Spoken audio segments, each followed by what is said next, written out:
I'm 34, male, married, and for the last 3 years I've been wiring my parents' money almost every month. $48,000 total. I called it helping the family. They called it temporary. Last week, while sitting at my kitchen table, I saw a bank transfer on my dad's laptop that made my stomach drop. A clean amount, same week I sent my latest payment, transferred straight to my younger brother. Since then, my phone hasn't stopped. My mom leaves voicemails asking why I'm being cold. My dad texts long paragraphs about loyalty and sacrifice. My brother hasn't called at all. My wife keeps asking if I'm okay, and I don't know how to answer that without sounding dramatic. I didn't confront anyone right away. I just stared at the screen longer than I want to admit. I kept thinking maybe there was an explanation I was missing. Maybe I misunderstood the numbers. Maybe I deserved it somehow. What makes this worse is how normal it all felt until that moment. Sending money had become routine.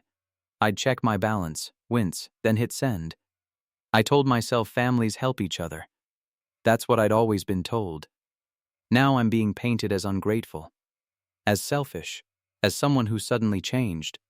Relatives I barely talk to are texting opinions like they were there when I skipped vacations, worked weekends, or pushed off buying a house so I could keep covering emergencies.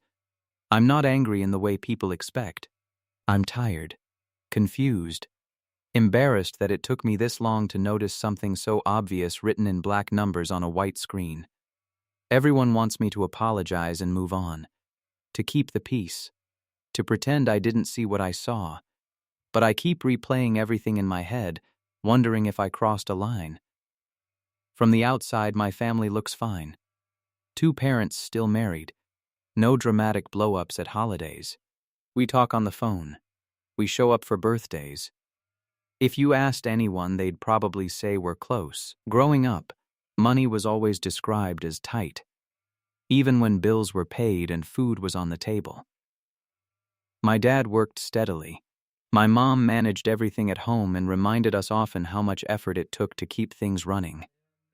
The message was subtle but constant. Stability was fragile, and it was everyone's responsibility to protect it. My brother, Aaron, is 3 years younger than me. He was louder, quicker to react, quicker to need help. If something went wrong for him, it became a family problem. If something went right for me, it was treated like luck. The first time my parents asked me for money was after I'd been working full-time for about a year. My dad framed it carefully. Just a short-term thing. Something unexpected came up. He said they'd pay me back once they caught up. I remember pacing my apartment, doing the math in my head, wondering if this was normal. At the time, I didn't think much of it. I had a steady paycheck. No kids yet. I told myself this was what adults did for each other. When they thanked me, it felt good in a quiet way. Like I was finally useful beyond just showing up. The requests didn't stop after that. They spaced them out. Always reasonable amounts, always with context.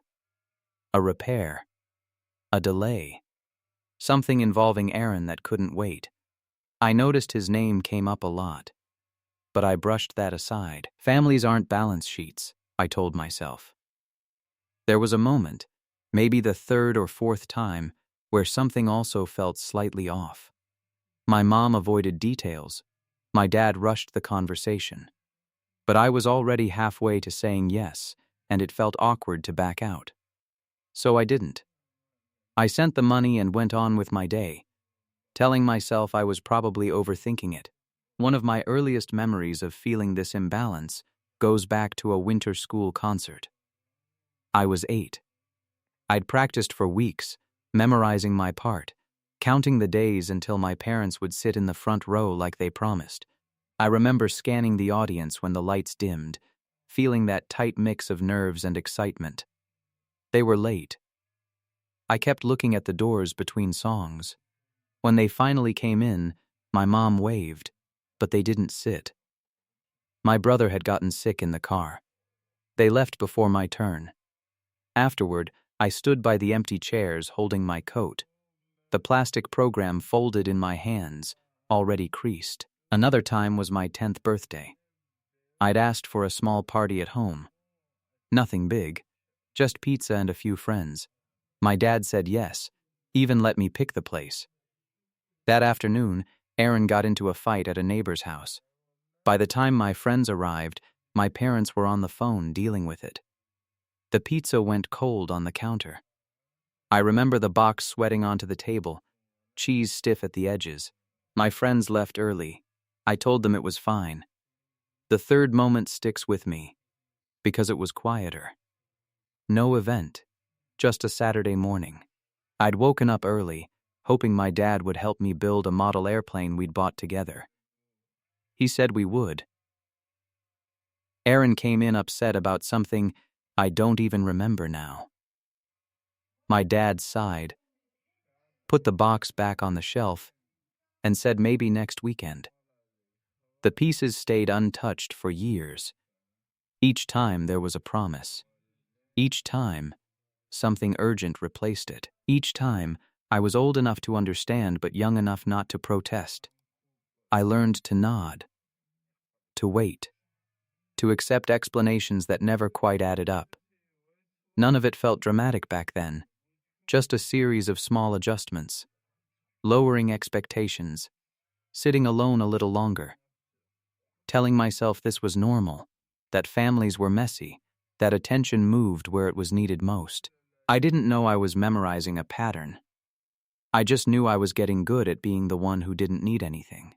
By the time I was a teenager, the pattern had stopped being private. Other people started noticing before I did, or at least before I admitted it to myself. In 9th grade, I made the varsity debate team. It wasn't flashy, but it mattered to me. The regional tournament was 2 hours away, and my coach needed parents to drive. My mom said she'd take the day off work. She told me not to worry about it. The night before, Aaron got suspended for skipping classes. Suddenly the car wasn't available. My coach rearranged rides. I sat in the back seat with another family, listening to them talk about how proud they were of their son. At a cousin's wedding a year later, relatives asked how school was going. Before I could answer, my dad jumped in to explain Aaron's rough patch. He talked for 10 minutes straight. I stood there holding a warm soda, nodding along. One aunt leaned over and asked me quietly if I was okay. I laughed it off. That felt easier than explaining. Senior year, there was an awards night. I was getting a small scholarship. My parents promised they'd be there early. Aaron had just dropped out of a community program they'd paid for. The ceremony started with empty seats next to my name. They showed up near the end, breathless, apologetic. My mom whispered that he'd needed to talk. I remember walking across the stage, shaking a hand and hearing scattered claps.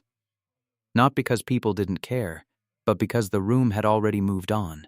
Later, my dad told me I handled it like a man. I wasn't sure what that meant. That I didn't complain? That I didn't make it harder? I started assuming plans would change.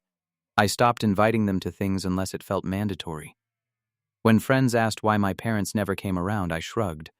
I told myself they were doing their best. But there was a low-level frustration that never went away. Not explosive, just constant. I wondered if I was expecting too much. If wanting equal attention was selfish. If being reliable meant accepting that I would always come second. By the time I graduated, that feeling was so familiar it barely registered. It had become part of how I moved through the world, quiet and careful, trying not to need anything at all. Adulthood didn't reset anything, it just gave the pattern better excuses. After college, I moved to another city for work. Nothing dramatic, just far enough that I couldn't drop by unannounced. I built a routine. Rent, utilities, savings. I tracked my expenses because no one else was going to do it for me. When my parents called, the conversations were polite, almost careful, like we were all playing our parts. That's when the money requests became regular. Not emergencies anymore. More like obligations. My dad would mention a bill in passing. My mom would sigh and say things were adding up. Aaron was always part of the background, a job that didn't work out, a car that broke down, a plan that needed just a little more time. I started factoring their needs into my budget. I didn't say that out loud, but it was there. I skipped trips with friends, delayed replacing my car. When my wife and I talked about buying a house, I kept pushing the timeline back. Just until things stabilized. Just until this month passed. Meanwhile, Aaron never seemed to hit bottom. There was always a cushion. He moved back home more than once, tried different paths, failed at them. Each time, my parents stepped in. They didn't call it help. They called it being supportive. I noticed the imbalance in small ways. When I sent money, it was acknowledged quickly and forgotten just as fast. When Aaron needed something, it became a family discussion. Stressful, urgent. Everyone rallied. I wasn't angry. That came later. At the time, it felt like responsibility. Like this was the role I'd been preparing for since I was a kid. The one who filled gaps quietly and didn't ask questions. Still, there were nights I lay awake staring at the ceiling, doing math in my head, wondering why my effort felt invisible, wondering how long this version of normal was supposed to last. I never asked for anything in return. Not gratitude, not recognition, just honesty. And even that felt like it might be asking too much. The first person who made me realize how uneven things were wasn't a therapist or a stranger online. It was my wife. We were still dating when she noticed how tense I got whenever my parents called. Not dramatic tense. Just a slight pause before answering. A look at my bank app afterward. She didn't push at first. She just paid attention. One evening, after I'd sent another transfer, she asked what it was for. I gave the usual explanation. Family stuff. Temporary. She nodded, then said something simple. She asked if anyone had ever asked me how it felt. Not what it cost. Just how it felt. That question stuck with me longer than I expected. No one had ever framed it that way. Support in my family was about action, not acknowledgement. You helped because you could. You didn't talk about the weight of it. Her support looked different. She noticed when I was quiet. She remembered small things I mentioned in passing. If I said I was tired, she believed me.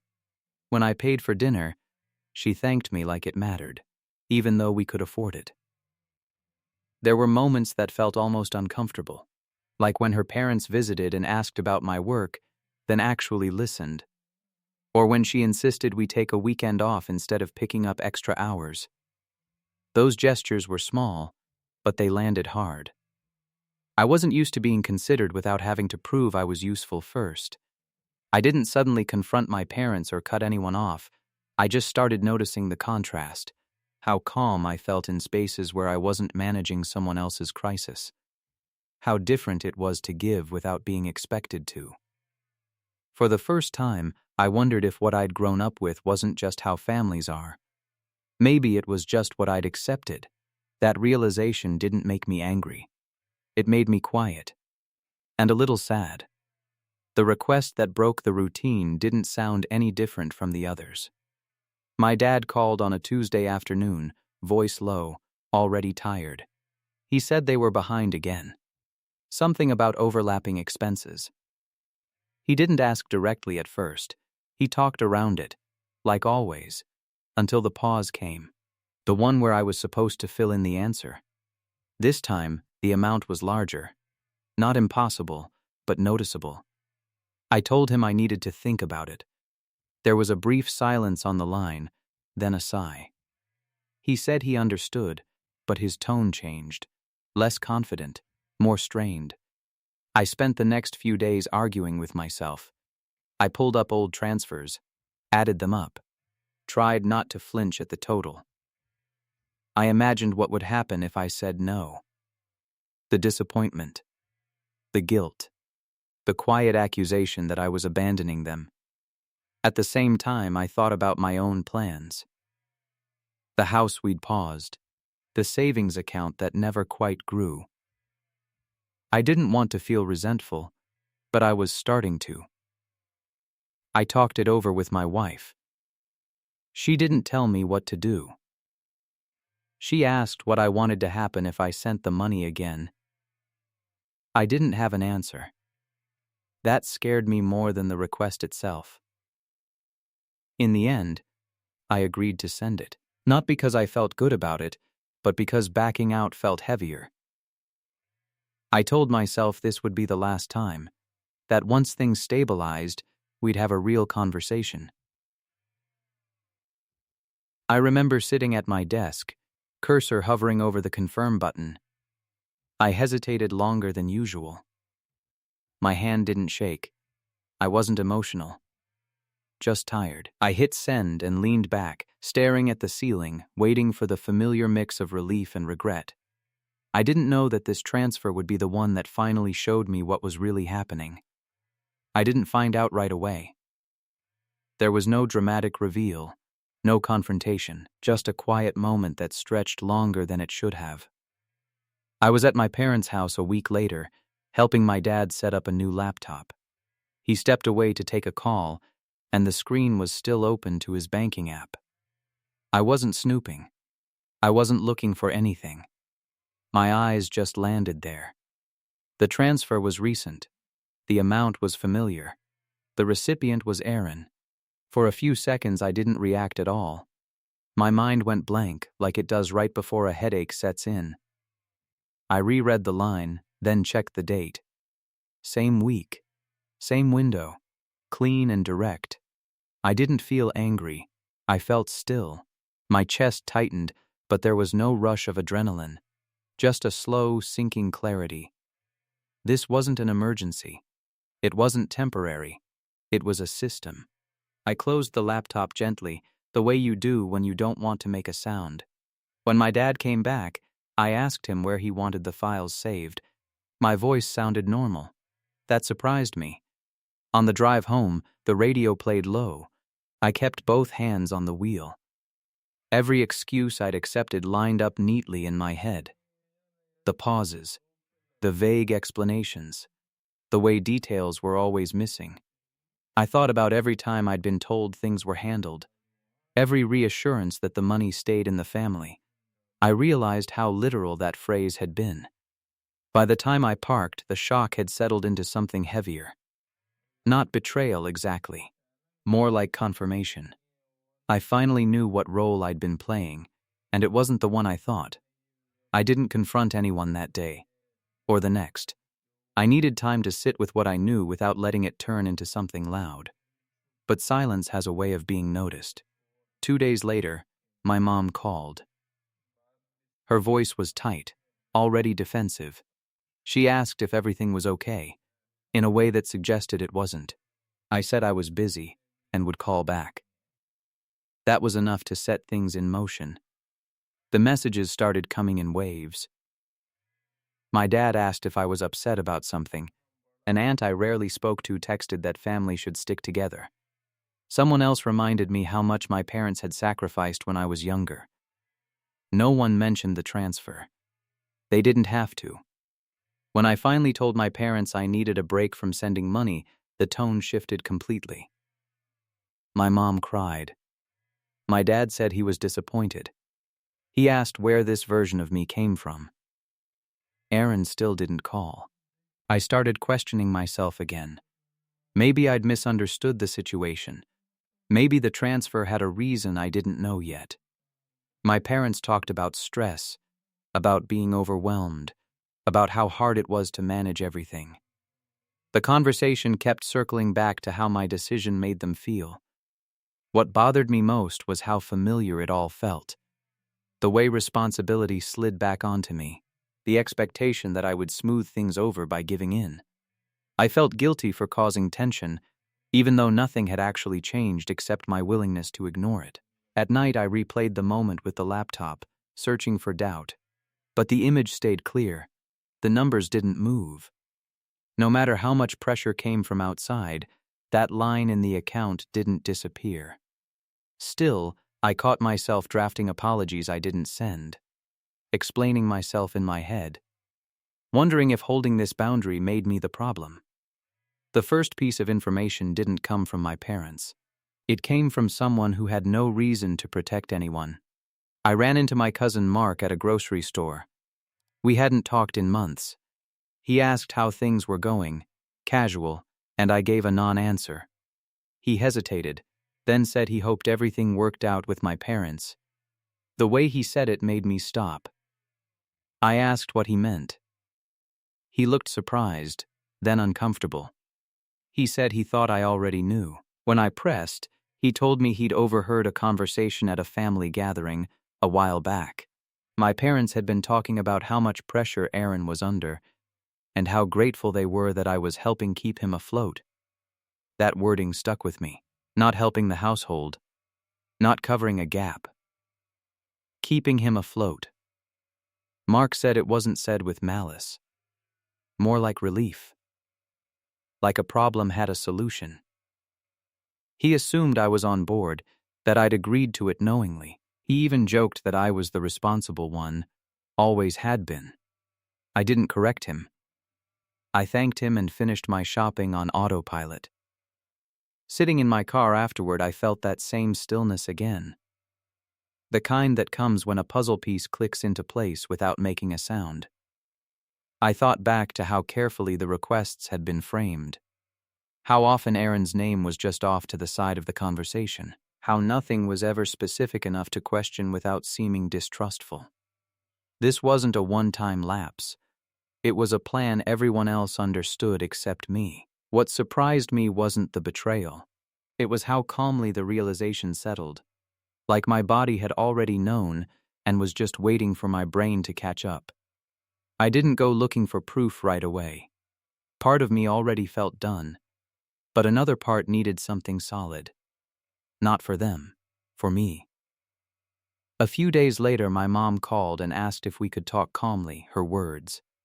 I agreed, on the condition that we stop circling and just be direct. There was a pause. Then she said okay. I asked her plainly how much of the money I'd sent over the years had gone to Aaron.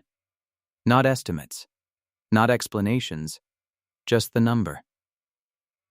She didn't answer at first. My dad cleared his throat in the background. Then she said they hadn't kept exact track, but most of it had gone toward helping him get back on his feet.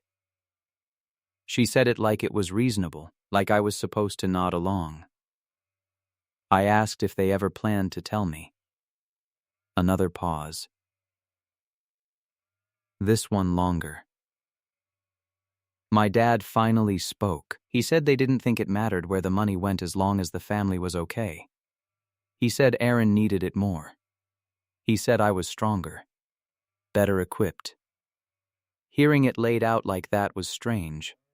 There was no anger in his voice, no defensiveness, just certainty, like this arrangement had always made sense to them. After the call, my mom sent me screenshots, partial records, transfers lined up with mine, staggered just enough to avoid attention.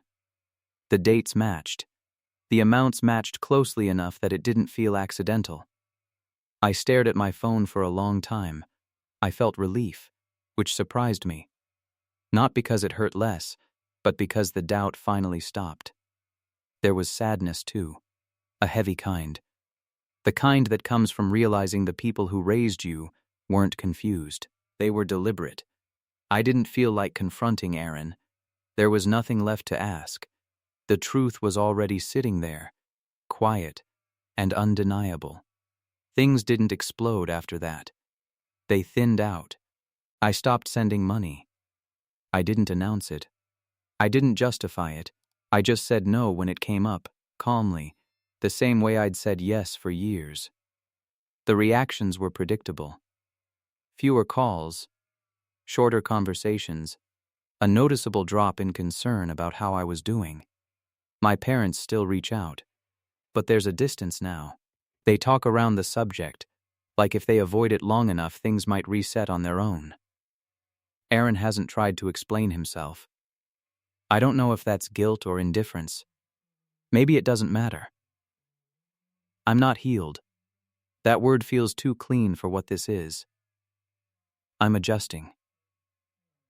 Learning what it means to say no without waiting for permission. Some days I feel steady. Other days, the old reflex kicks in, and I have to remind myself why I stopped. My wife and I reopened the conversation about the house. Slowly, without rushing.